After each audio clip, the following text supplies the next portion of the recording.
Hello friends, നിങ്ങളുടെ ഗിന്നുവാണേ. തഞ്ചാവൂർ മറാത്ത കൊട്ടാരത്തിലെ കാഴ്ചകൾ നമ്മളെ അമ്പരപ്പിച്ചുകൊണ്ടിരിക്കുകയാണ്. എന്നാൽ ഈ കൊട്ടാരത്തിനുള്ളിൽ ഒളിപ്പിച്ചു വച്ചിരിക്കുന്ന ഏറ്റവും വലിയ നിധി തേടിയാണ് നമ്മളിന്ന് പോകുന്നത്.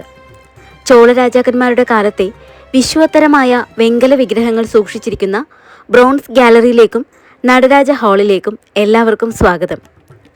ഇവിടെ കാണുന്ന ഓരോ വിഗ്രഹവും നൂറ്റാണ്ടുകൾക്ക് മുൻപ് തഞ്ചാവൂരിലെ ശില്പികൾ വെങ്കലത്തിൽ തീർത്ത വിസ്മയങ്ങളാണ്.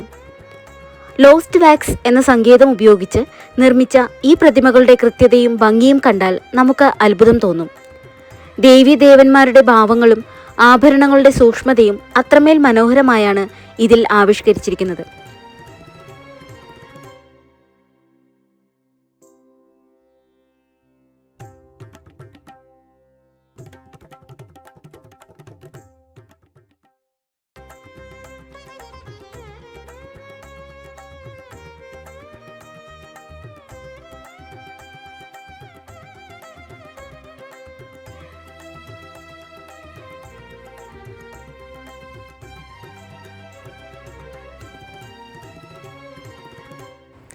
ഇതാണ് ഈ ഗാലറിയിലെ ഏറ്റവും പ്രധാനപ്പെട്ട ഭാഗം, നടരാജ ഹാൾ.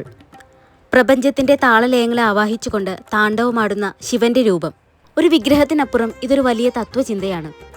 അഗ്നിവലയത്തിനുള്ളിൽ ഒരു കാല് ഉയർത്തി നിൽക്കുന്ന ഈ നടരാജ രൂപങ്ങൾ ലോകമെമ്പാടുമുള്ള കലാകാരന്മാരെയും ശാസ്ത്രജ്ഞരെയും ഒരുപോലെ ആകർഷിക്കുന്ന ഒന്നാണ്. 10-ാം നൂറ്റാണ്ട് മുതൽ 13-ാം നൂറ്റാണ്ട് വരെയുള്ള ചോള കാലഘട്ടത്തിലെ പ്രതിമകളാണ് ഇവിടെ ഭൂരിഭാഗവും. ഓരോ വിഗ്രഹത്തിനും പിന്നിലും ഓരോ കഥയുണ്ട്.